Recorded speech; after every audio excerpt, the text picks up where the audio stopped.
Jake Tapper's book is now out. Now, we've been talking about this for a while now, and one of the nuggets that have come out of this is Tapper is now saying in his book Original Sin, chronicling the whole Joe Biden mental disability thing, is saying, well, even people that were super close didn't have access. It was very, very small, the inner circle, and even Democrat senators that had known Joe Biden for decades were being lied to. Now, to me, I don't know if I can trust Jake Tapper, and so it seems like that book might be running cover for the people who were running cover. We saw Elizabeth Warren say something like, yeah, I didn't know.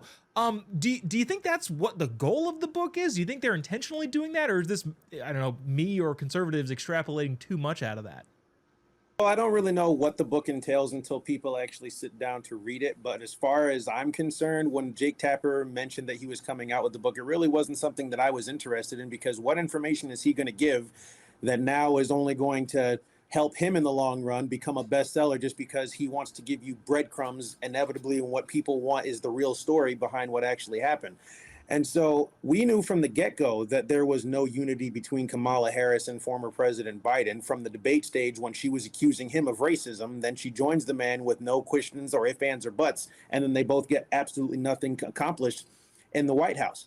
Everybody from the outside saw that the decline was there. Everybody from the outside saw the disconnect. Everybody from the outside saw all of the interviews that were missed, all of the questions that were dodged, all of the mishaps with the teleprompters and everything else. We knew from the outside that this man wasn't fit. So what, in all honesty, is somebody now writing a book going to be like, what's it going to say? Yeah, the guy was unfit. We're just like, yeah, no dip, Sherlock. We saw that from the people watching on the outside.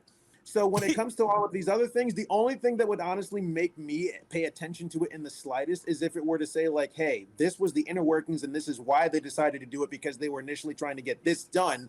But like you said, Joe Bob, perfectly, it's a cover for a cover. It's distracting people over here so that this will slowly start becoming something that nobody pays attention to anymore. Yeah, no, seriously, it's honestly astonishing why they think they could get away with it. I hope Jake Tapper doesn't actually make any money off of this. Unfortunately, he probably will. Glenn, Jon Stewart made a joke yesterday on The Daily Show and basically said, the problem with this cover up is they didn't actually cover anything up. Everybody knew, which is the antithesis of a cover up. Also, the book says that Kamala Harris, the actual moment where she cut ties with Joe Biden is when he randomly put on a MAGA hat. You saw that in the B-roll. Kind of, I guess your thoughts here, like, is if she would have maybe come forward about this and been out front rather than continuing to try hide it, would that have helped her numbers? Or is, I don't know, is it the fact that this everybody knew there was no help in it to begin with? Yeah, this book is probably not one on my summer reading list, if I'm completely honest. I might ask ChatGPT for a summary at some point. But I'm quite honestly shocked. We know, I mean, if you've been paying attention to the media and the sleight of hand that the Democrats or those on the left do, they often try to cover things up or spin them in a favorable light. And I guess we all do that to some extent. But the most ridiculous thing about this is that we could all see Biden slowing down. And it was hard because we all know people in our lives who have gone through mental decline, had some form of dementia. Like, that touches everyone. It doesn't respect politics.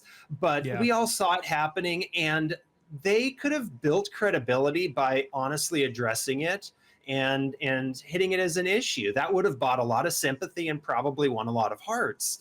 But they just denied it and hid it like it was something shameful. And now this whole thing with his cancer revelation is just another layer to the cake. And it's sad on one front. It's embarrassing on the political front, because instead of being honest about things, they just hid behind it. I'm not surprised Kamala felt the way she felt. I quite honestly think there's a lot more going on with her than just that, though. Yeah, I would venture to guess a similar thing.